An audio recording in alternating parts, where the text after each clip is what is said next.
Hey everybody, I'm Chef Tom with All Things Barbecue, and today we're going to be making tacos al pastor. So al pastor is probably my favorite taco filling, and it's a really cool dish. It's a really cool example of fusion food. This is something that the Lebanese population brought to Mexico way back in the day, and it's just like their shawarma spits that they were doing at the time, but they're using what they had around them to make this brand new dish. So what we're gonna do today is take a pork butt, slice it nice and thin, and then we're gonna let it soak up this marinade. Now this marinade we're gonna whip up is gonna include some achiote paste, as well as an adobo sauce that we're gonna make from scratch. And then we'll take all of that, thread it onto a spit, and then we're gonna cook it on our rotisserie on the charcoal grill. Now of course, authentic al pastor would be cooked on a spit upright like this with a heat source that browns the outside. We don't have a grill that sits like that. So what we're gonna do, turn it sideways, normal rotisserie action, and it's gonna take on the color from the fire, and we'll slice off the layers as they cook. We're gonna kick this thing off by toasting some dried peppers for our adobo sauce. And these are guajillo peppers. This is my favorite pepper to use in chorizo as well. And then we're also gonna do some of these chipotles.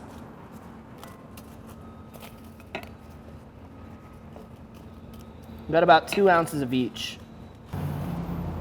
As these get a little toasted, we're gonna flip these over to brown them on the other side as well. This is just kind of waking everything up. You'll notice that if you try to breathe right above it as well.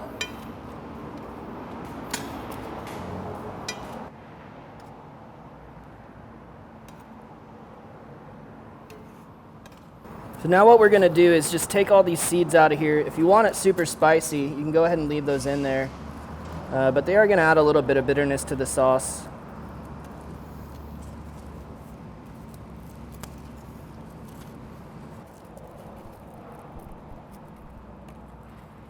All right, I left the skillet going because these peppers are gonna go back in here to rehydrate now. So I'm just gonna break them up a little bit, make this process go a little quicker.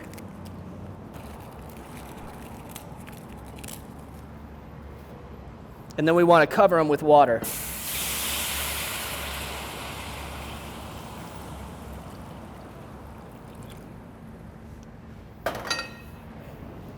I'm going to let this come to a simmer, and then we're going to simmer this for 5 minutes, which is going to rehydrate the peppers so that we can blend them down into our sauce. All right, these are all softened up, so we can get them out of this liquid, transfer them to the food processor. And you could definitely do this in a blender at home as well.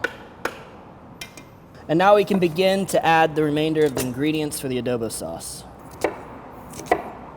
I'm gonna take half of this white onion, just kind of do a rough chop on it. Doesn't need to be anything exact because it's going into the food processor.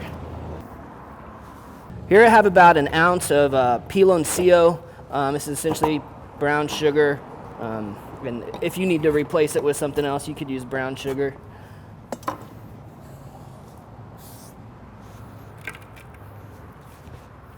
Then we got a tablespoon of ground cumin, tablespoon Mexican oregano, tablespoon of thyme, and a teaspoon of ground allspice. A couple tablespoons of apple cider vinegar.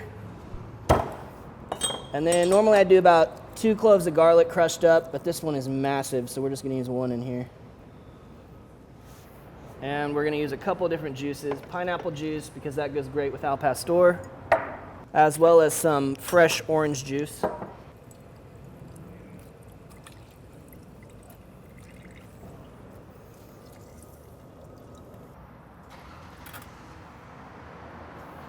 And last, we'll throw in about a teaspoon of salt.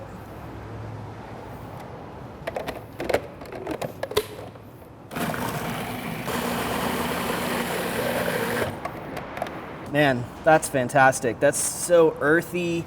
You get the smokiness from the chipotles.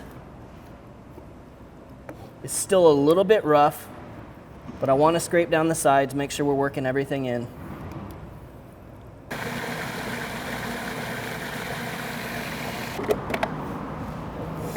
It smells awesome.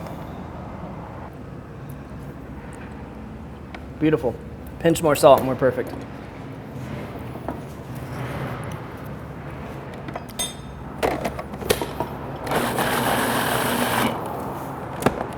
Now that the adobo sauce is finished, we can whip up the rest of the marinade.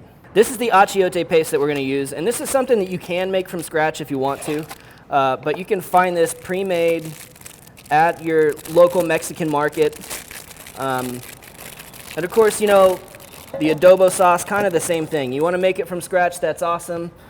You can always grab that, even at your local big box grocery store, some chipotles and adobo sauce.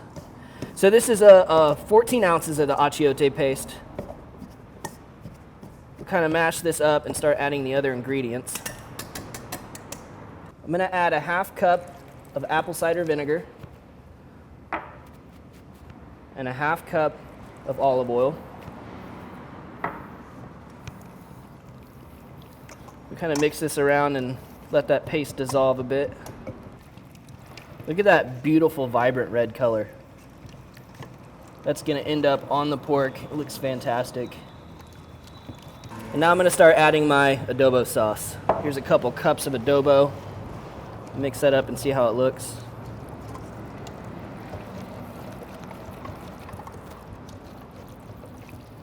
Really nice color. Let's see how it tastes.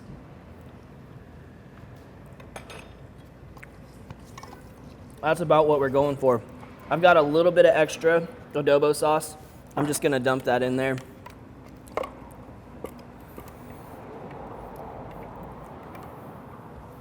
Got that all mixed in. Now I'm gonna go grab our pork butt and start slicing. This pork butt's been in the freezer for about 4 hours, so it's not frozen, but it's cold enough that it should make slicing it thin pretty easy. I'm gonna take this fat cap off. It's just a little bit more fat than what we need. And then what I'm gonna do is try and find where that bone is. All right, so bone here. If I go just a little bit further, I can see that I can get all the way through there.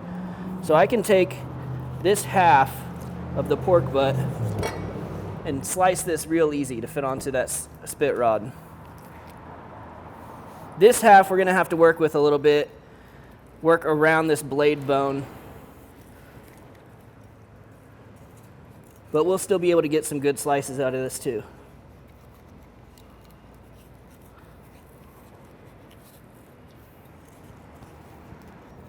Now the great thing is this is not going to be any part of presentation, so you don't have to be too pretty with your cutting. The goal really is just to get as much surface area as possible so we can get some good sized slices. So I'm going to begin to make these slices probably about a ½ inch thick.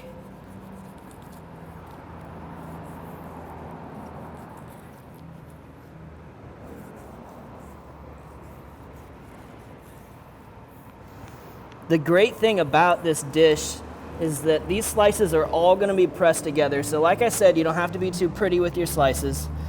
And you're going to be shaving off just a small amount at a time. I mean, imagine these all stacked on top of one another.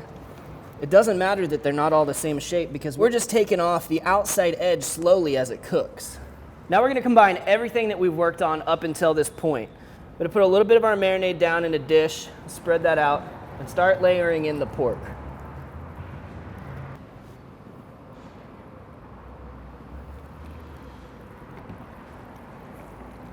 We want to do our best to make sure that every bit of this surface of the pork is exposed to this marinade, and that will allow the marinade to penetrate the best.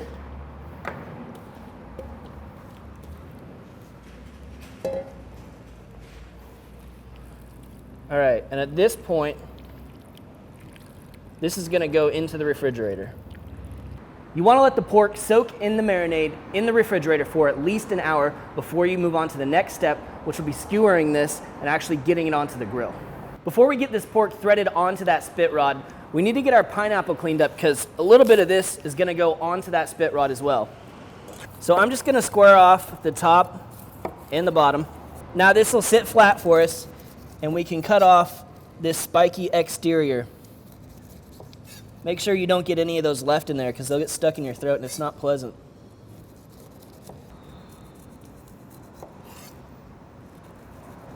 All right, now I want to quarter this.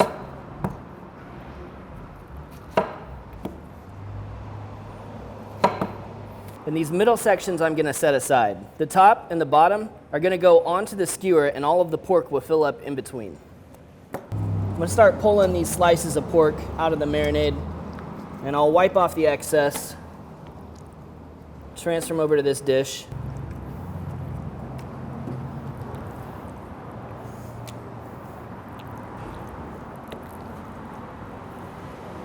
Don't be afraid to leave some of that on there though. There's tons of flavor in there. I mean, it's more than just a marinade, it's really a seasoning agent. All right, so once you've filled up the bottom of the pan, you can hit it with a little bit of seasoning. Now what we're using today is the Cattleman's Grill Carne Asada seasoning. So, you know, big chili flavor, some salt in there.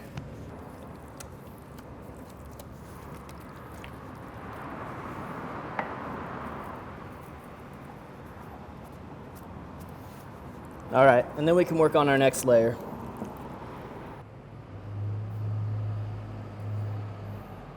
Let's kick this off, like I said, with the cap from the pineapple. Secure that into place down here. And then we can start stacking our pork on. And the great thing about these little prongs here at the end is they can kind of allow you to stretch the pork out so it's as even as possible.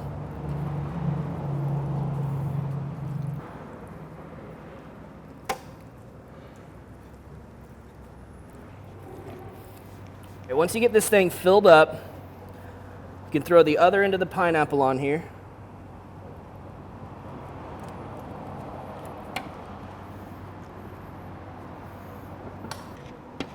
And cinch that in nice and tight.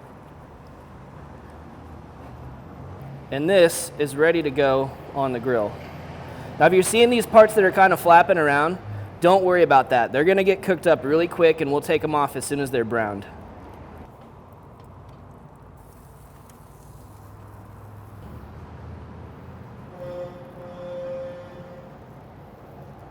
We've got the Kamado Joe set up for direct grilling, so those coals are going to cook the outside very quickly. In fact, we're gonna keep peeking at this probably every 5 to 10 minutes and see how it's browning on the outside. And then as the first layer browns, we take our knife and shave it off, catch it underneath, pull it off and keep it warm while the rest of it continues to cook. Woo! Look at that color, beautiful. All right, so here's the plan. I'm gonna slide this wok underneath here. If you guys don't have one of these, that's fine. Just use a tray or a foil pan or whatever it is. So just these brown bits on the outside.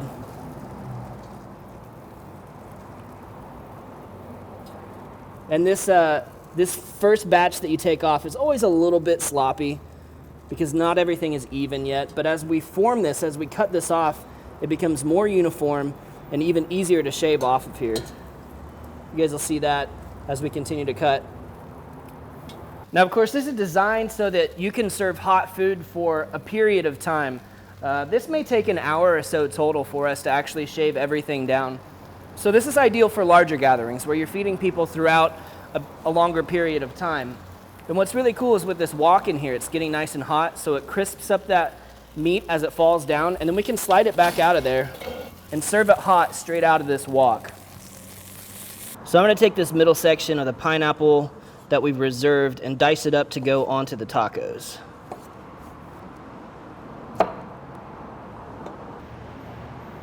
We're still rolling right around 500 degrees, and it's about every 10 minutes or so that we're coming out here to slice off each layer. You can see how much more uniform this is becoming now as we shave it down, which is great because it cooks just a little bit more evenly and we get a more even amount that's coming off each time.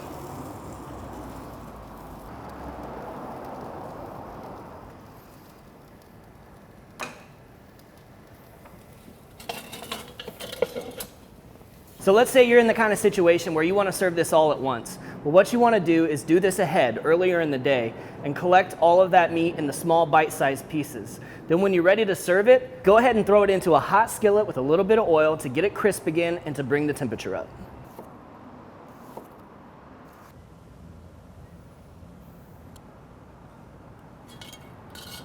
All right, so we're building our tacos now. Got our al pastor down. We're gonna hit it with just a little bit of red onion as well. Beautiful color, beautiful texture. I love the crunch from the red onion. Gotta have the sweetness of the pineapple in there as well. A little bit of cilantro for some greenery. and of course, the wonderful aroma, and those are good to go.